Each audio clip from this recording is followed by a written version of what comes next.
మనం పరశురామావతారాన్ని గురించి వివరంగా తెలుసుకున్నాము. తరువాత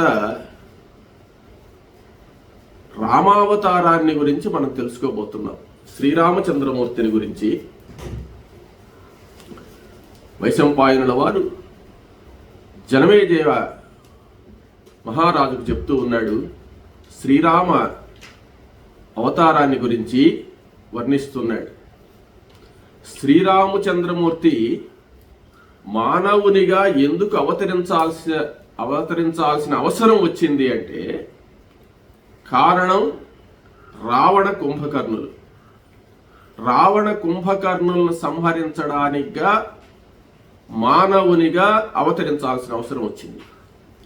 అంటే రావణ కుంభకర్ణులు ఎవరు అంటే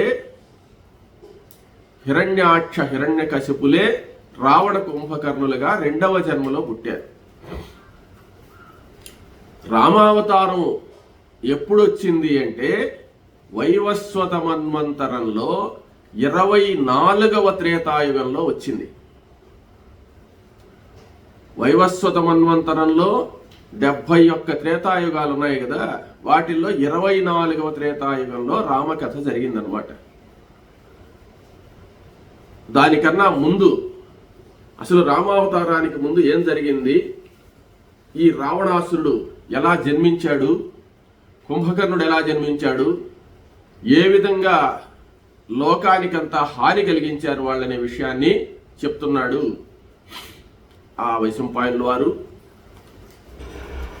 ఈ రావణాసురుడు విశ్రవసుని యొక్క కుమారుడు. బ్రహ్మ మానసపుత్రుడు పులస్త్య బ్రహ్మ కుమారుడు విశ్రవసుడు.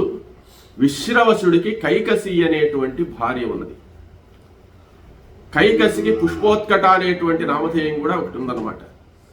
ఆ కైకసికి ఈ రావణ కుంభకర్ణులిద్దరూ కూడా జన్మించారు. జన్మించిన తర్వాత విభీషణుడు శూర్పణఖ కూడా పుట్టారన్నమాట.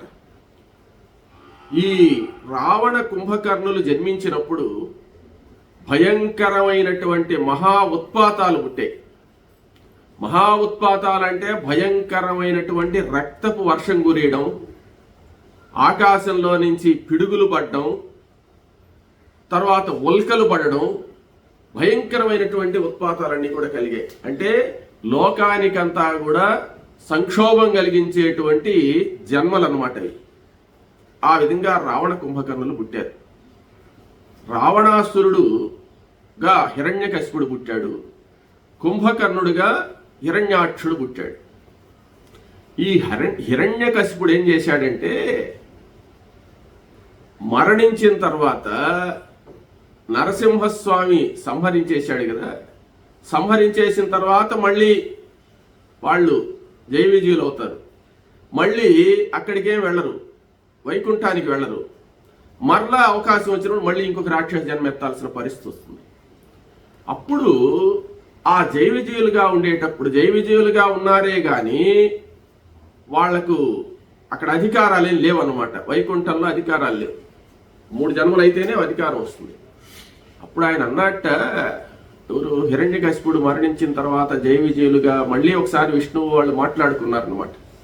మాట్లాడుకున్నప్పుడు మమ్మల్ని సంహరించావు, బాగానే ఉంది స్వామి, అంత పరాక్రమం కలిగినటువంటి నన్ను వజ్రనఖాయ విద్మహే తీష్ణదంష్ట్రాయ ధీమహి తన్నో నారసింహ ప్రచోదయాత్ అని అందరూ స్తోత్రం చేశారు కదా.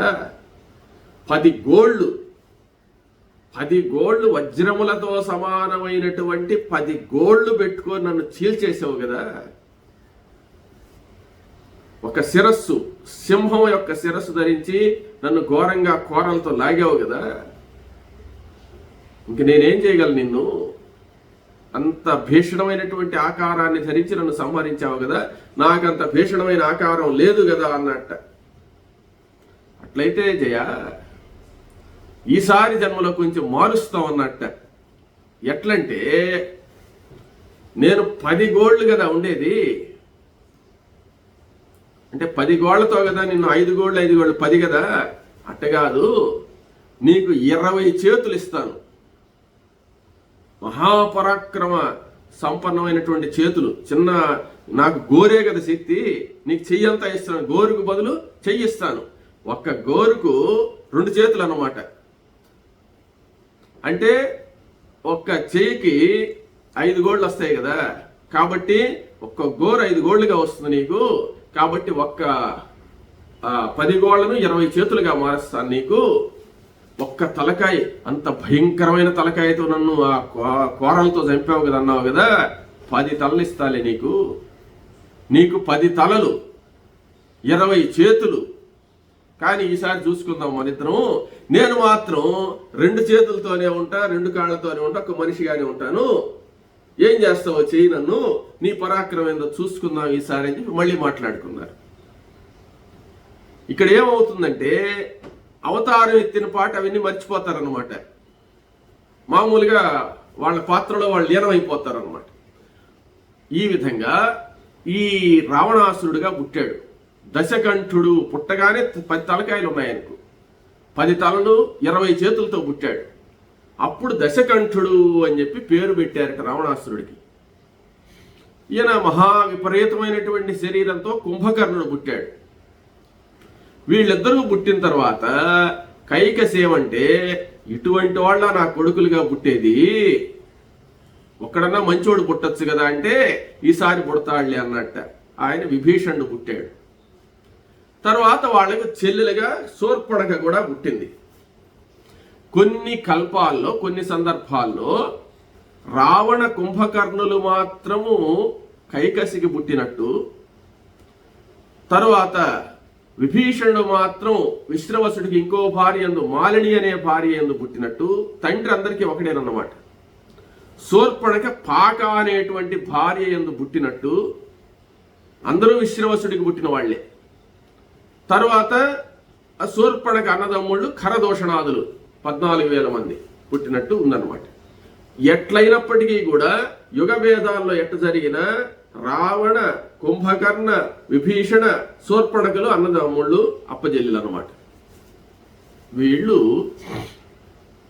ఇప్పుడు మనం ఏం చేస్తామంటే, ఈ విభీషణుడు మంచివాడుగా పుట్టమని ఆమె ప్రార్థించిన తర్వాత మంచివాడుగా పుట్టాడు. తర్వాత శూర్పణఖ పుట్టింది, జరుగుతుంది. వాళ్ళ యొక్క విశేషాలు ఇప్పుడు తర్వాత తెలుసుకోవచ్చు మనం. ఇప్పుడు రావణ కుంభకర్ణుల విషయమే మనకు అవసరం అన్నమాట. ఈ రావణాసురుడు పుట్టగానే బ్రహ్మను గురించి తపస్సు చేయడానికి వెళ్ళాడు. రాక్షసులకు ఉండేటువంటి లక్షణాలే అవి. పుట్టంగానే తపస్సు చేస్తారన్నమాట. బ్రహ్మాండమైనటువంటి తపస్సు చేశాడు బ్రహ్మను గురించి. తపస్సు చేసిన తర్వాత బ్రహ్మ ప్రత్యక్షమైనాడు. వరం కోరుకో నాయన అన్నాడు. హిరణ్యకశిపుడిని అడిగినట్టే అడిగాడు అనమాట. అడిగితే ఈయనేం కోరుకున్నాడంటే, ఎవ్వరి చేత దేవదానవ యక్ష కిన్నర ఎవరి చేత చావు లేకుండా అడిగాడు. వాళ్లలో నరులను మర్చిపోయినాడు. మనుషులు, హిరణ్యకశిపుడు అడిగినప్పుడు మనుషులు కూడా అడిగాడు అనమాట. ఇక్కడేమన్నాడంటే బ్రహ్మదేవుడు గుర్తు చేశాట, ఏరా మనుషుల విషయం మర్చిపోయినావేమి, వాళ్ళని గురించి అడగలేదే అని ఆయన కొంచెం జ్ఞాపకం చేశాడు. వాళ్ళేం చేస్తారు నన్ను, అసలు మనుషులకి రాక్షసులకి అసలు పడదు, రాక్షసులు మనుషులు తినేస్తారు, మాకు ఆహారం మానవులు, వాళ్ళు ఏం చేయలేరు, వాళ్ళకి ఒక ఆప్షన్ ఇస్తాంలే, ఒక అవకాశం ఇస్తాం, వాళ్ళు నన్ను ఎదిరించి చేసి అది జరిగే పని కాదు, కాబట్టి మనుషుల వల్ల నాకేం ఇబ్బంది లేదు అన్నాడు. సరే, జంతుజాలాన్నంతా అడిగట. అడిగిన తర్వాత వానరులను మర్చిపోయినట్ట. వానరులను మర్చిపోతే బ్రహ్మదేవుడు ఏమిరా వాళ్ళిద్దరిని వదిలేసావు, పోయిన జన్మలు అన్నీ అడిగావు కదా, ఈసారి కూడా అడగరాదా అంటే, నరులు నరులు వాళ్ళలో కూడా నరులు ఉన్నారు కదా, ఈ నర శబ్దం నాకేం పెద్ద లెక్కలేదు, నరులు నరులు కాబట్టి వాళ్ళిద్దరిని వదిలేసేలే, వాళ్ళు ఏం చేయరు నన్ను, కోతులు ఏం చేస్తాయి నన్ను అన్నాడు. సరే నీ ఇష్టం నాయన, నీ తపస్సుకు మెచ్చాను, నువ్వు అడిగింది ఇవ్వాలి కాబట్టి ఇస్తున్నాను, అందుకో మర్చిపోయినావని అవి కూడా గుర్తు చేశానన్నాడు. నువ్వు గుర్తు చేయబలేదు తాత, నాకు అన్నీ తెలుసులే, వాళ్ళేం చేసేది అన్నాడు. సరే తథాస్తు అన్నాడు. ఆయన అదృశ్యం అయిపోయినాడు. తర్వాత నేరుగా వచ్చేసి ఈయనకు ఉండేదానికి వసతి కావాలి కదా, ఎక్కడుండి రాజ్య పరిపాలన చేయాలని చెప్పి ఈ దేవేంద్రుణ్ణి, అష్టదిక్పాలకుల యొక్క పదవులు అన్నీ గెలిచేసుకున్నాడు అనమాట. వాళ్ళందరూ రెడీగా ఉన్నారు వెళ్ళిపోవడానికి. ఈయన వస్తున్నాడంటేనే భయపడి వెళ్ళిపోతాడు. హిరణ్యకశిపుడు వస్తే వెళ్ళారు కదా. అదే విధంగా కుబేరుడు మాత్రం లంకా నగరంలో ఉన్నాడు. కుబేరుడు అంటే వీళ్ళ అన్నయ్య అవుతాడు అన్నమాట, ఇంకొక పెద్దమ్మ కొడుకు అన్నమాట. ఆయన దివ్య విమానం ఉంది ఆయన దగ్గర. ఆయనకు బ్రహ్మదేవుడు ఇచ్చున్నాడు ఆ విమానాన్ని. పుష్పక విమానము అంటారు దాన్ని. ఆ పుష్పక విమానంలో ఉండే విశేషం ఏంటంటే 10 మంది ఎక్కారనుకో ఇంకొక సీట్ ఖాళీగా ఉంటుంది. 50 మంది ఎక్కారనుకో ఒక్క సీట్ ఖాళీగా ఉంటుంది. ఎంత 1000 మంది ఎక్కినా ఒక సీట్ ఖాళీగా ఉంటుంది. అంటే అది పెరుగుతూ ఉంటుంది అనమాట, డెవలప్ అవుతూ ఉంటుంది, మళ్ళీ తగ్గిపోతూ ఉంటుంది. అది నేల మీద ఆనదు. నేల మీద ఆనదు, దాంట్లో అన్నీ ఉంటాయి. ఇప్పుడు మన మామూలుగా ఇంట్లో ఉన్నట్టే ఉండొచ్చు. ఇంట్లో ఉన్నట్టు ఇప్పుడు మనం ఏదన్నా బస్సు బుక్ చేసుకొని పోతే బెంగళూరుకి కానీ ఎక్కడికైనా దాంట్లో పండుకోవడానికి అన్నిటికీ ఏసీలు గీసీలు ఏర్పాట్లు ఉంటాయి కదా. అట్లా ఈ పుష్పక విమానంలో ఏంటంటే కాపురం చేయొచ్చు, దాంట్లోని అన్ని వసతులు ఉంటాయన్నమాట. అట్లా రావణాసురుడు చాలా కాలం ఆ విమానంలోనే పండుకో ఉండేదన్నమాట ఆయన. ఎందువల్లంటే ఎవరన్నా శత్రువులు వచ్చారనుకో పా అంటే వెళ్ళిపోతుండే, నిద్రపోతుండే, పా అంటే ఎక్కడికి మనస్సంకల్పం చేస్తే అక్కడికి వెళ్ళిపోతుంది అనమాట. కాబట్టి ఆ సౌకర్యం కోసం ఆయన ఎక్కువ దాంట్లోనే పండుకునేవాడు. ఆంజనేయ స్వామి సీతాదేవిని వెతకడానికి పోయినప్పుడు కూడా విమానంలోనే పండుకో ఉన్నాడు రావణాసురుడు. అటువంటి విమానాన్ని కుబేరుడు ఆధీనంలో ఉంది. అటువంటి విమానం కదా నాకు కావాలి, ఇన్ని వరాలు కోరాను కానీ విమానం సంగతి మర్చిపోయినానని కుబేరుడి మీదకి దండయాత్ర చేశాడు. దండయాత్ర చేస్తే కుబేరుడు సిద్ధంగా ఉన్నాడు దండం పెట్టి వెళ్ళడానికి. ఈ రావణాసురుడు ఎవరు ఏం చేయలేరని తెలుసు. అప్పుడు ఆ లంకా నగరాన్ని స్వాధీనం చేసుకున్నాడు. దివ్య విమానాన్ని, పుష్పక విమానాన్ని స్వాధీనం చేసుకొని పరిపాలన చేస్తూ ఉన్నాడు. కుబేరుడు ఎట్టో వెళ్ళిపోయినాడు, పరారైపోయినాడు. ఇట్ట చూస్తే దేవేంద్రుడు వెళ్ళిపోయినాడు. ఈ దిక్పాలకులందరూ కూడా గడగడ వణుకుతున్నారు అనమాట ఆయన దెబ్బకు. రావణ పరిపాలన అంటారు కదా, ఆ పరిపాలన మొదలుపెట్టాడు. పరిపాలన చేస్తూ ఉన్నాడు. పరిపాలన ఎలా చేస్తున్నాడయ్యా అంటే, అగ్నిహోత్రుడు వాళ్ళ రావణాసురుడి యొక్క నగరంలో ఆడవాళ్ళు అన్నం వండుతున్నారు అనుకోండి, మనం సిమ్లో పెడతాం. ఇది మళ్ళీ ఏదైనా పని ఉంటే సిమ్లో పెట్టుకొని వస్తారు కదా, స్టవ్ సిమ్లో పెట్టాల్సిన అవసరం లే. కరెక్ట్గా అన్నం అయిపోగానే అదే ఆగిపోవాలి. అట్లా కానీ అన్నం చివిడిపోయిందంటే అగ్నిహోత్రుడికి అదిరిపోతుంది అనమాట. అంటే అగ్నిహోత్రుడే కంట్రోల్లో ఉండాలన్నమాట. ఏమంటే అన్నం పొయ్యి మీద పెట్టింది ఆమె, బిడ్డ పాలకి ఏడ్చాడు, పాలు ఇవ్వడానికి పోయింది, వచ్చే లోపల అన్నం చివిడిపోకూడదు. కరెక్ట్గా అన్నం వండంగానే ఆగిపోవాలి. అది అగ్నిహోత్రుడికి కూడా భయం అన్నమాట రావణాసురుడిని చూస్తే. సూర్యుడు మాడిపోయే ఎండ రాకూడదు. లంకానగరంలో మాత్రం ఎప్పుడు ఎండ ఉండాల్సిందే కానీ విపరీతమైన ఎండలు ఉండకూడదు అన్నమాట. అట్లా ప్రకాశించాలి. వాయుదేవుడు రావణాసురుడి హయాంలో ఒక్కసారి కూడా గాలివాన రాలేదట. ఏమంటే విపరీతమైన గాలి కొట్టేదానికిలే, సుడిగాలి గిడిగాలి కొట్టిందంటే వాయుదేవుడిని పట్టుకొని వాయించేస్తాడనమాట. కంట్రోల్లో ఉండాలి. చల్లని పిల్లవాయువులు రావాల్సిందే కానీ రావడానికి లేదు. అట్లా పంచభూతాలను కూడా తన యొక్క స్వాధీనంలో పెట్టుకొని పరిపాలన చేస్తున్నాడు రావణాసురుడు. తర్వాత కొంతకాలానికి పెళ్లి చేసుకున్నాడు. మండోదరి అనేటువంటి ఆమెను పెళ్లి చేసుకున్నాడు. మండోదరి కూడా లక్ష్మీదేవి యొక్క అనుగ్రహంతో పుట్టినటువంటి ఆమె. మండోదరి తల్లి లక్ష్మీదేవిని ఆరాధిస్తే లక్ష్మీదేవి తన దగ్గరుండేటువంటి గంధం కొంచెం ఆమెకి ఇస్తే ఆ గంధాన్ని ధరించిన తర్వాత ఆమె గర్భం వచ్చింది. ఆ గంధం ద్వారా లక్ష్మి యొక్క చిన్న అంశ మండోదరిలో ఉంది.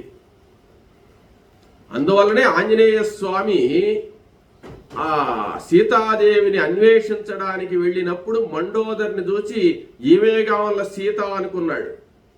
ఈయన నవవ్యాకరణ పండితుడు, మహాజ్ఞాని ఆంజనేయ స్వామి. ఆయనకి ఆ భ్రమ కలిగిందంటే ఎందుకని అంటే ఆమె లక్ష్మీ అంశ కొంత ఉన్నదన్నమాట మండోదరిలో. అందువల్ల ఈయనకి ఆ భ్రమ కలిగింది.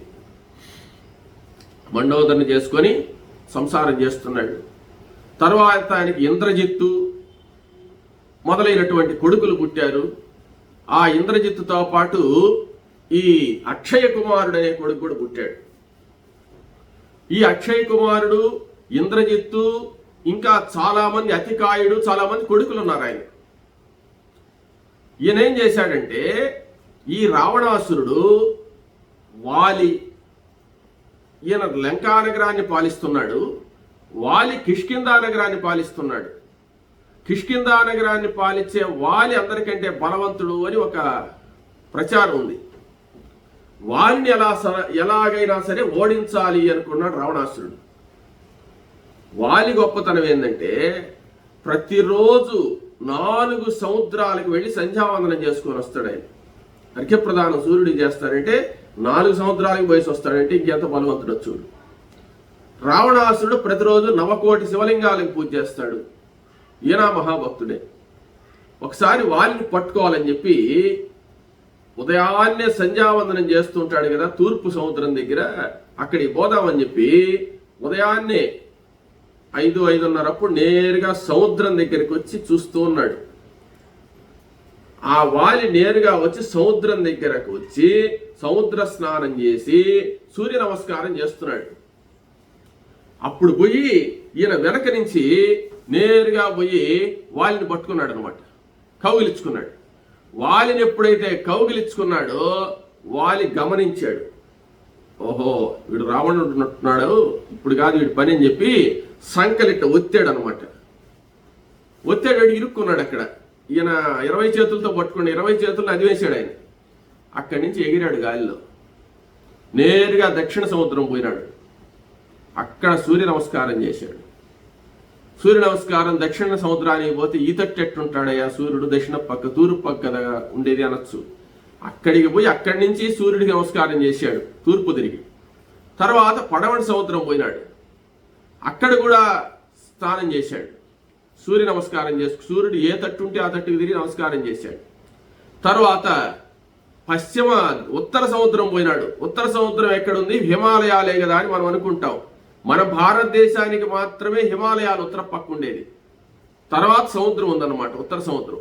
ఆ ఉత్తర సముద్రానికి పోయి అక్కడ కూడా ఆ సూర్య నమస్కారం చేసుకుని మరలా తిరిగి కిష్కిందా నగరానికి వచ్చిందాకా ఈయన సంఖలోనే ఉన్నాడు. అప్పుడు వదిలిపెట్టాడు, గెలగెలగెల తనుకుంటూ కింద పడ్డాడు అనమాట. పడి ఏం మాట్లాడలే, వాలికి దండం పెట్టాట. ఒరే రావణ, నువ్వట్రా ఎప్పుడు వచ్చావు, నేను గమనించలేదే అంటున్నాడు వాలి. నువ్వేందయ్యా గమనించేది మహానుభావా, నేను చావకుండా బ్రతికానంతవరకు సంతోషం, నువ్వు మహాబల పరాక్రమవంతుడివి, నీతో నేను స్నేహితం చేసుకోవడానికి వచ్చాను అన్నాడు. మహా చమత్కార రావణాసురుడు. నువ్వెందుకు నన్ను హింసించావు? నేను నిన్ను ఫ్రెండ్షిప్ అంటే కలుసుకోవడానికి వచ్చాను. ఓహో, కలుసుకోవడానికి వచ్చేవాడు వెనక నుంచి వచ్చి పట్టుకుంటావా అని చెప్పి వాళ్ళు అన్నాడు. అట్లా కాదు, మన ఇద్దరం ఇంకా స్నేహితం చేసుకుందాం అన్నారు. దారా పుత్ర పురం రాష్ట్రం భోగాచ్ఛాదన భాజనం సర్వమేవా విభక్తన్నో భవిష్యతి హరీశ్వర. రావణాసురుడు చెప్పిన మాట హరీశ్వర. ఓ వానర రాజా, దారా పుత్ర పురం రాష్ట్రం. దారా భార్య. భార్య అంటే భార్య విషయంలో గాని, పుత్రాహ పుత్రుల విషయంలో గాని, పురం రాష్ట్రం నీ నగర విషయంలో గాని, పుర విషయంలో గాని, భోగాచ్ఛాదన భాజనం తినేటువంటి ఆహార పదార్థంలో గాని, తినేటువంటి పాత్రల్లో గాని, భోగాచ్ఛాదన భాజనం సర్వమేవా అభివ్యక్తన్వౌ నీవే నావి, నీవే నువ్వు నేను ఒకటేను అన్నారు. అంటే నువ్వు నేను ఒకటేను అంటే ఇక్కడ అర్థం ఏంటంటే, నా ఆస్తులన్నీ నీవి, నీ ఆస్తులన్నీ నావి, ఇంక మన ఇద్దరం ప్రాణ స్నేహితులం కాబట్టి నువ్వే నేను, నేనే నువ్వు అని చేశారు. అయా దారాపుత్రాపురం రాష్ట్రం భోగాచ్ఛాదన భాజనం సర్వమైవ అభిక్తన్నో భవిష్యతి హరీశ్వర అని చెప్పావే. దారా అంటే నీ భార్య నా భార్య, నీ భార్య నా భార్య అని అర్థమా అని కాదు.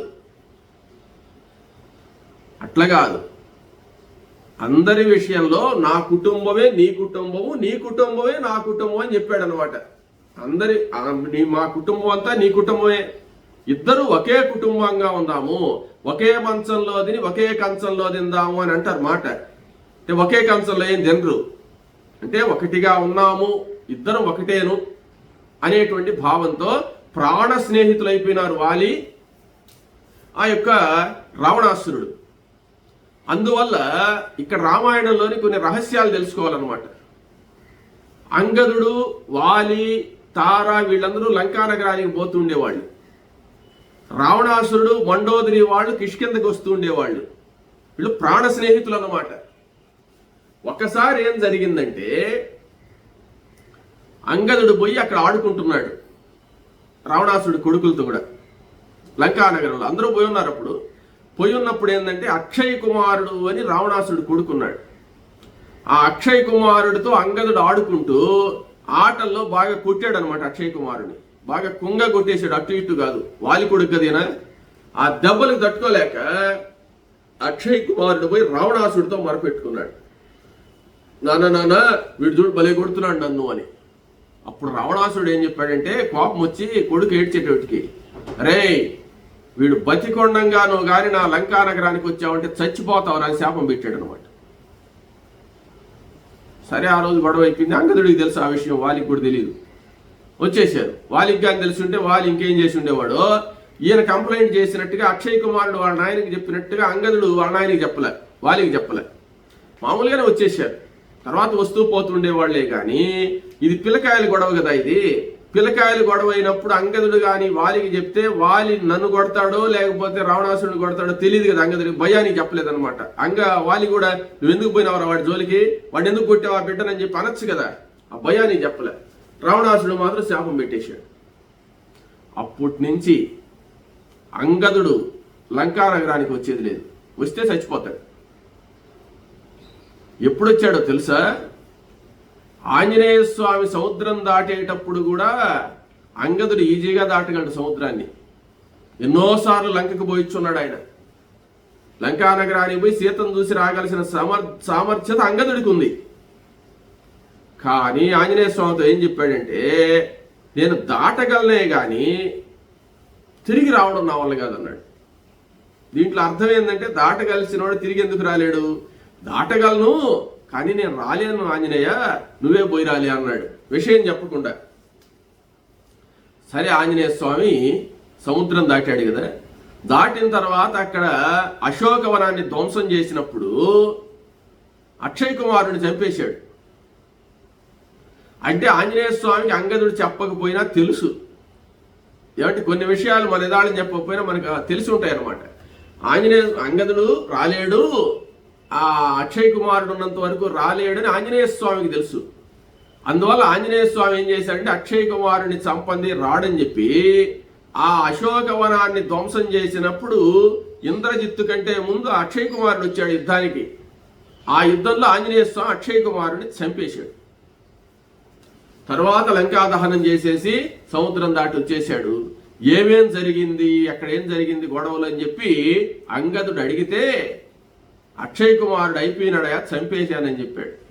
ఓహో అట్టయితే ఇంక ఇబ్బంది లేదులే, మనం యుద్ధానికి పోదామని చెప్పి తర్వాత వారధి కట్టిన తర్వాత యుద్ధానికి అంగదుడు ధైర్యంగా పోయినాడు అనమాట. ఇది ఒక ఘట్టం. ఇక్కడ రావణాసురుడు, మనం ఇంకా రామచంద్రమూర్తి అవతారం లేకే రాలేదు, భవిష్యత్తును ముందు చెప్పుకుంటున్నాం అన్నమాట. ఈ రావణాసురుడు వరాలు కోరుకున్నాడు, ఎవ్వరి చేత చావు లేకుండా లోక భీకరుడైపోయి పరిపాలన చేస్తూ ఉన్నాడు. అటువంటి సందర్భాల్లోనే రావణాసురుడు చాలా పనులు చేసుకో ఉన్నాడు ముందుగా. అంటే అప్పుడు రాముల వారు పుట్టలే, రాముల వారు పుట్టక ముందు రావణాసురుడి పరిపాలన ఎట్టున్నదనే విషయాన్ని చెప్తున్నాను అనమాట. కార్తవీర్యార్జునుడి మీద కూడా పోయినాడు. కార్తవీర్యార్జునుడి చేత తన్నులు తిని వాళ్ళ తాత వచ్చి వదిలిపెడితే మళ్ళీ వచ్చాడు, అది చెప్పుకున్నాం. తర్వాత బలిచక్రవర్తి విషయం తెలుసుకున్నట్ట. వామనావతారం ఉంది కదా, ఈ వామనావతారం ఇవన్నీ ముందు కదా జరిగింది. బ్రాహ్మణుడు, ఆఫ్టర్ ఆల్ 3 అడుగులు ఉండే బ్రాహ్మణుడు వచ్చి 3 అడుగులు అడిగితే 3 అడుగులు ఇస్తే ఆయన పాదం పెట్టి తొక్కేశాడు పాతాళానికి అని చెప్తున్నారు, లేదా ఆయన వరుణపాశాలతో బంధించి తీసుకోపోయినాడని చెప్తున్నారు. ఆ బ్రాహ్మణుడి చేతిలో ఓడిపోవడం ఏమిటి, ఎంత బలాఢ్యుడబ్బా ఈ యొక్క బలిచక్రవర్తి, ఎంత బలహీనుడు. మా రాక్షస కులంలో పుట్టాడే గాని చాలా బలహీనుడు అన్నట్టున్నాడు. ఒక్కసారి ఆ బలహీనుడిని చూసి రావాలనుకున్నట్ట. ఆమెను అందరినీ అడిగాడు, మంత్రులను వాళ్ళు. అతల వితల సుతల లోకంలో ఉన్నాడు బలిచక్రవర్తి, కావాలంటే ఒకసారి పోయి చూసిరా అన్నాడు. ఆమె నేరుగా బలిచక్రవర్తి దగ్గరికి చూడాలని పోయినాడు. చూస్తే వాకిట్లో ఒక ఆయన దివ్య పురుషుడు కూర్చొని ఉన్నాడు. ఆయనే శ్రీ మహావిష్ణువు. అంటే బలిచక్రవర్తి శ్రీ మహావిష్ణువుని ఒక కోరిక కోరాడు.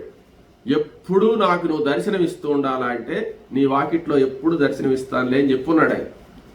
ఈ రావణాసుడు పోంగానే ఈయన కనపడ్డాడు. ఈయనెవరో ఆయనకు తెలియదు. బలిచక్రవర్తి ఉన్నాడు ఆ లోపల అన్నాడు. ఉన్నాడు ఆయన అంటే సరే లోపలికి వెళ్ళు అని చెప్పారు. లోపలికి వెళితే బలిచక్రవర్తి కూర్చొని ఉన్నాడు. బలిచక్రవర్తి కూర్చొని ఉంటే చూశాడు, బాగానే ఉన్నాడు బలిచక్రవర్తి.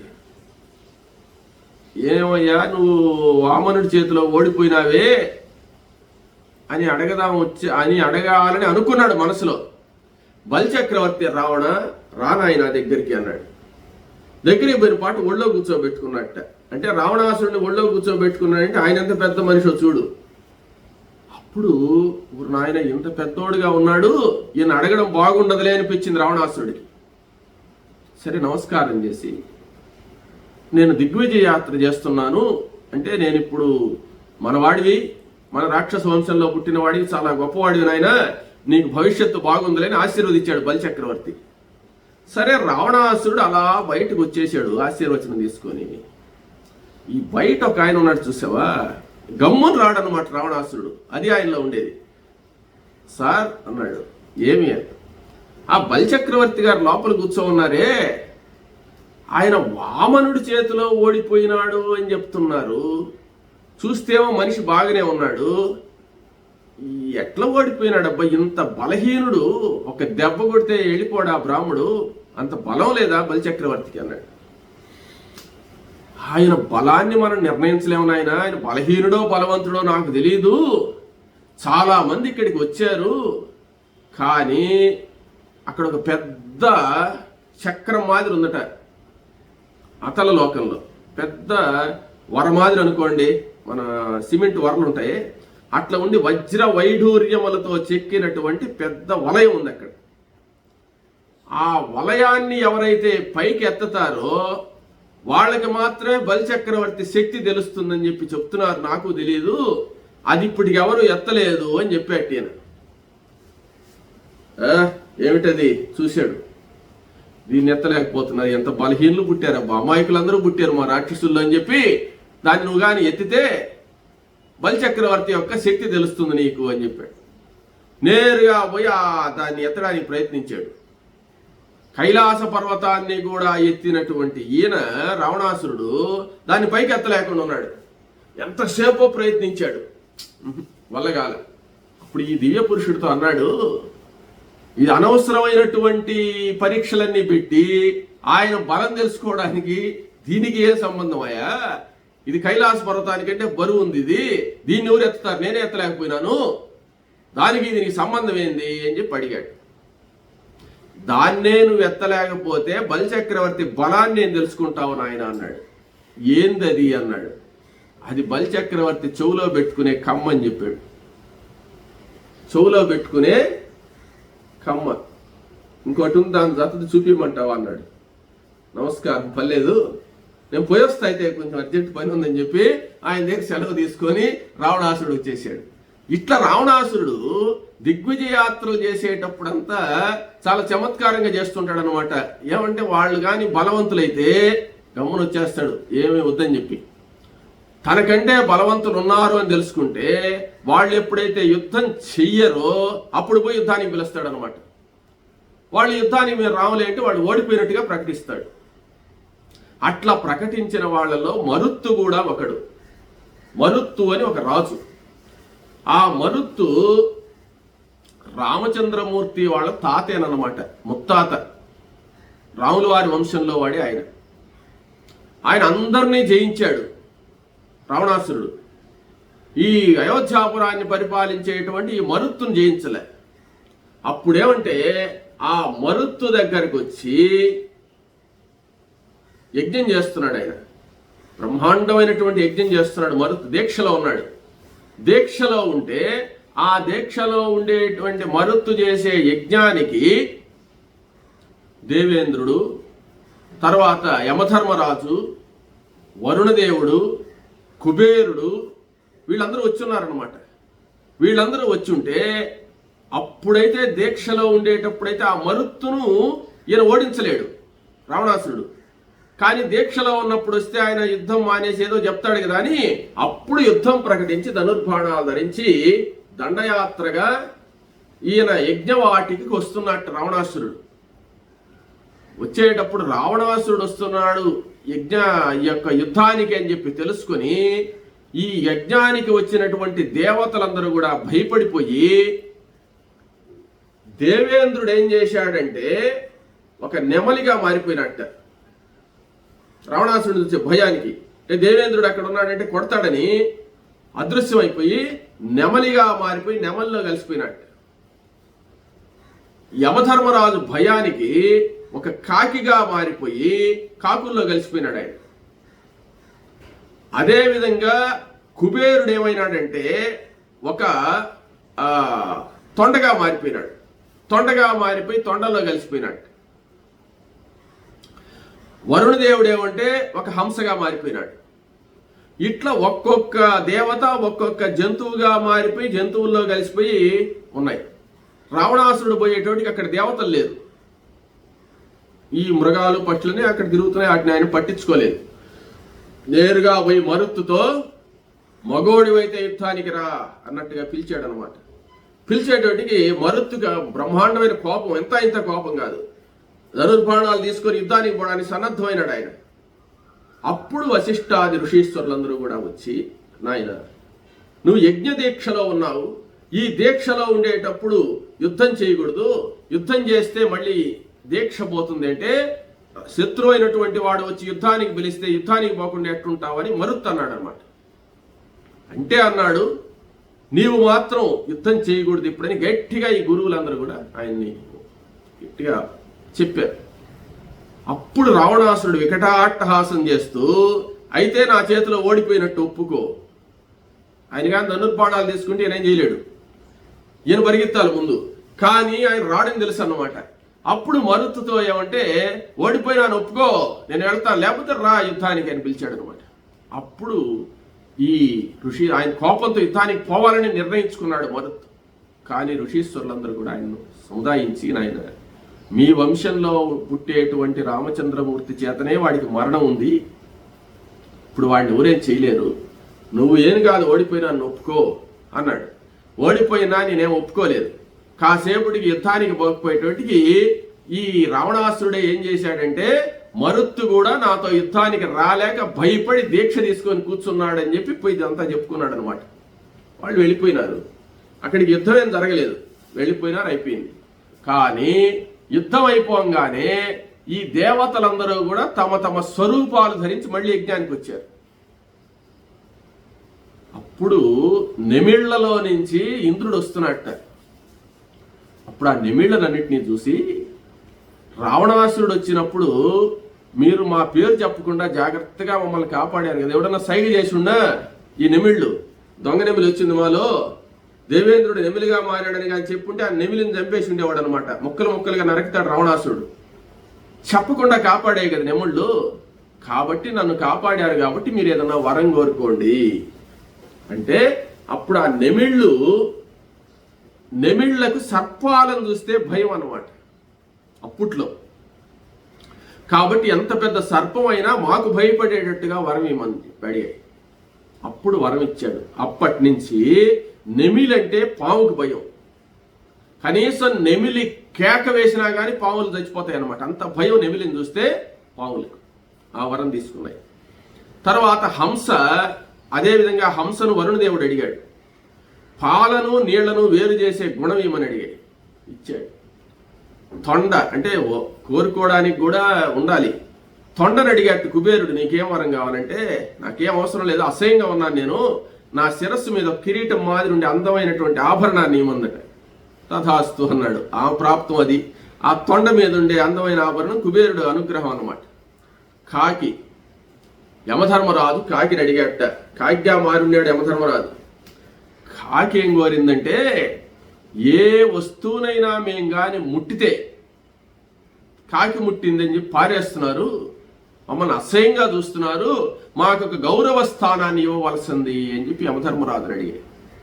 అప్పుడు యమధర్మరాజు పితృపతి కాబట్టి ఆయన పితృకార్యాలన్నీ పవిత్రంగా చేయాలి కాబట్టి పరమ పవిత్రంగా శ్రద్ధగా చేసేటువంటి శ్రాద్ధ కార్యక్రమాలలో పిండం పెట్టినప్పుడు మీరు ఆ పిండాన్ని ముట్టితేనే పితృదేవతలు తృప్తి పడతారు, నేను తృప్తి పడతాను. కాకి ముట్టితేనే శ్రాద్ధం తృప్తిగా జరిగినట్టు, కాకి ముట్టకపోతే తృప్తిగా జరగనట్టు ఆ వరాన్ని మీకు ఇస్తున్నాను, అంత ప్రత్యేకమైన హోదాను మీకు ఇస్తున్నానని చెప్పి ఆయన కార్యక్రమాలైనటువంటి శ్రాద్ధ కార్యక్రమాల్లో కాకికి ఒక ప్రత్యేకమైనటువంటి స్థానాన్ని కల్పించాడు. ఆ రోజుటి నుంచి యమధర్మరాజు ఈ రోజుటి వరకు కూడా మనం పితృకార్యాలు చేస్తే కాకికి పిండం పెడుతున్నాము. కాకి ఆ పిండాన్ని ముట్టితేనే మన పితృదేవతలు తృప్తి పడ్డట్టు, మన శ్రాద్ధం సంతృప్తిగా జరిగినట్టు అని చెప్పి అనుకుంటున్నాం. అది యమధర్మరాజు కాకి ఇచ్చినటువంటి వరం అన్నమాట. ఆ విధంగా వాటికన్నిటికీ కూడా వరాలిచ్చి ఈ యజ్ఞానికి ఆ దేవతలందరూ వచ్చారు. వైభవంగా ఈ మరుత్తు యజ్ఞాన్ని పూర్తి చేశాడు. మన రావణాసురుడు ఈ మరుత్తు సంగతి, బలిచక్రవర్తి సంగతి, వాలి సంగతి అయిన తర్వాత ఇంకా ఎవరి మీదకి దండయాత్రకు పోతున్నాడో మనం తర్వాత తెలుసుకుందాం.